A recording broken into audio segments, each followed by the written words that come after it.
ત્યારે રામાયણ રચના કરી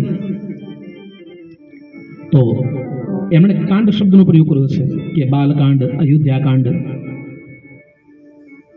અરણ્યકાંડ, કિષ્કિંધા, સુંદર, લંકા અને ઉત્તર, આ 7 કાંડ શબ્દ લખ્યો. પણ બાબા તુલસી જ્યારે રામચરિત માનસની જ્યારે રચના કરે છે અને ત્યારે એમણે કાંડ શબ્દનો પ્રયોગ ન કર્યો. એણે એમ કહ્યું કે સોપાન શું કામ?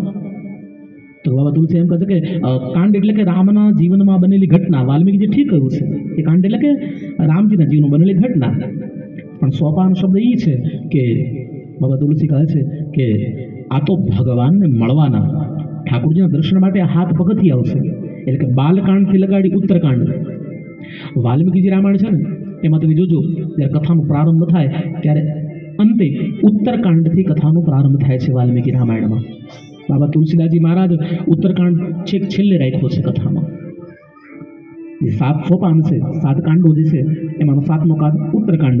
તો વાલ્મીકી જ્યારે કથાનો પ્રારંભ કરે વાલ્મીકી રામાયણમાં ઉત્તરકાંડથી અવળો ત્યાંથી પ્રારંભ થાય કથા અને પછી બાલકાંડ આવે, પહેલા ઉત્તરકાંડ આવે.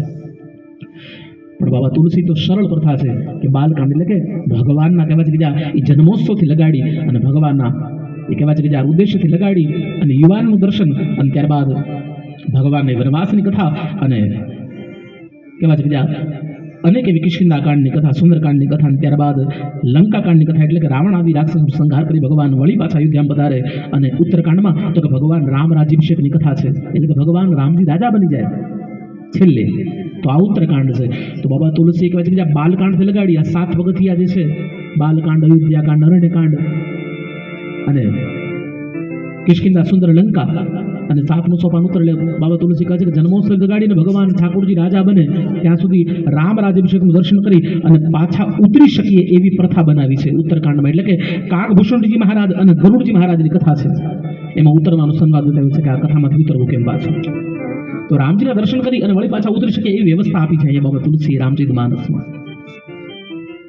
તો મહાત્મા તુલસી કહે છે કે આ કાંડ નહીં, આ તો 7 પગથિયા છે, સોપાન એટલે કે પગથિયા છે.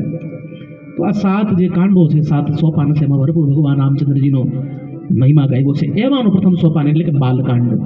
આવો સુંદરી કથાનો પ્રારંભ કરીએ.